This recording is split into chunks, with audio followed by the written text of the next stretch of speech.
Hello, ladies and gentlemen. Currently, I'm speaking to no one because no one is logged on, but that's okay. I wanted to leave this message for a number of different reasons, but tomorrow is my 40th birthday. My 16-year-old self would have been mortified at the thought of turning 40, but I am happy to offer to my teenage self that I'm entering 40 happier and healthier, more inspired and more feeling more purpose than I ever imagined possible. So 40 ain't all that bad. In fact, I'm pretty excited to head into tomorrow. I spent most of my teens and my 20s and my early 30s really preoccupied with my depression and my anxiety, with avoiding them. In fact, I constructed an entire life in avoidance of those feelings. And really, the change enacted in me when I lost my dad 6 years ago has been nothing short of miraculous, and it's really been this willingness to acknowledge my depression and anxiety, and not, previously I considered them to be a weakness, and so I wanted to hide them from myself and hide them from everybody else.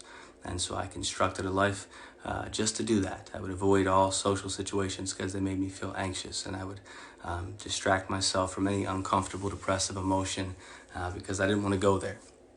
But then I lost my dad, and that changed the entirety of who I am, and created this willingness in me to turn towards my darkness, to face my depression and my anxiety. And perhaps most transformative was a willingness to talk about it, to talk about depression and anxiety.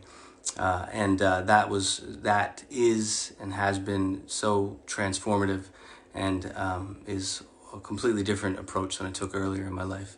And so I wanted to share just a brief story about my birthday that highlights this. So I'm turning 40, but on my 25th birthday, I showed up at my parents' house for what was to be a family birthday party, and it quickly turned into a search party.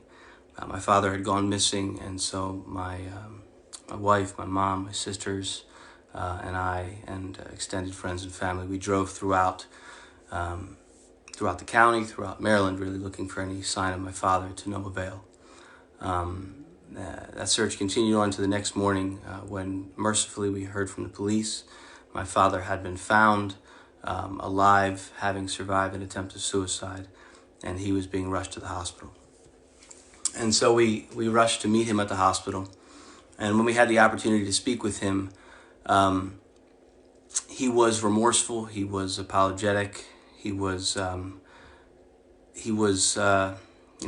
and compassionate as always. But he also urged us not to talk about it, not to talk about the attempt of suicide, not to talk about his depression. He was embarrassed by it. And I, for one, as a 25-year-old young man, was happy to help him sweep it under the rug. I wasn't ready to face the fact that my father, my best buddy, the patriarch of our family, was dealing with this level of depression, attempt of suicide. Nor was I willing to face the fact that it was really shining a light on my own depression and anxiety, for which in my mid-20s I was really anchored into avoiding as best I could. And so we didn't talk about it. We honored his wishes, and then 9 years later, a depression hit, and it cost him his life. It took that wake-up call to actually lose my father for me to garner this willingness to speak openly about depression and anxiety. My great hope is that it doesn't take that sort of wake-up call for everyone else. It is life-changing just to express what you're going through. It helps you instantaneously to realize that you're not alone, and it forges these amazing connections with people at a deeper level than you could possibly imagine. It's sort of ironic for me because depression and anxiety was always the thing that isolated me from the world. For 20-some years, I was behind this wall of anxiety, underneath this weight of depression. And then I started to talk about it, and all of a sudden, depression and anxiety were the things that were connecting me to the world, and the only variable that changed was my willingness to talk about it. And it has forged and allowed for in me just a profound healing, catharsis, and connection with people. And so my 25th birthday is always just a reminder of how important it is to speak openly and honestly. And so I imagine tomorrow, as is usually the case, people hop on Facebook and Facebook reminds you it's my birthday, and then people leave kind messages, happy birthday, so on and so forth.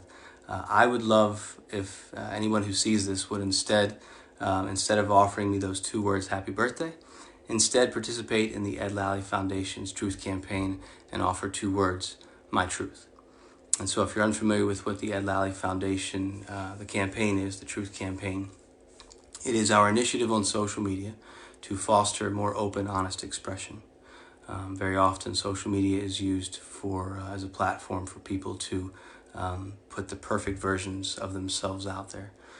And that's all well and good, but it tends to impact the collective mental health as we see these perfect versions of everyone floating around, and we feel less than. We feel as though we can't measure up because we know we have our ups and downs. We know we are imperfect. And so our goal through the campaign is to create a climate on social media that is as welcoming of somebody's perfectly cropped photo of success as it is of their experience of depression or anxiety. So something as simple as just a sentence: I've experienced anxiety, hashtag my truth. I've experienced depression, hashtag my truth. I'm in the midst of depression. You can just take a picture of something as simple as a messy house or a face without makeup. We just use the hashtag my truth, and then you could @Ed Lally Foundation so that we can then share that truth that you have offered. So that is what I would love if anybody that sees this would feel so bold as to participate in the campaign, even if it's just a show of solidarity, even if you don't share anything and you just put the hashtag my truth. That would be beautiful. Because if there's one thing I've learned since I started speaking openly and honestly about 6 years ago, it's that everybody, in one way or another, can relate to depression and anxiety. It might be to different degrees, at different times, under different circumstances. You might call it sadness and stress instead of depression and anxiety. But in my experience, everyone can relate in one way or another. So that's all I have to offer. I appreciate anybody who's listening now or who checks in later. I really would love participation in the Truth Campaign so that collectively we can help each other to realize that we're not alone and that together we can heal. Thank you, guys.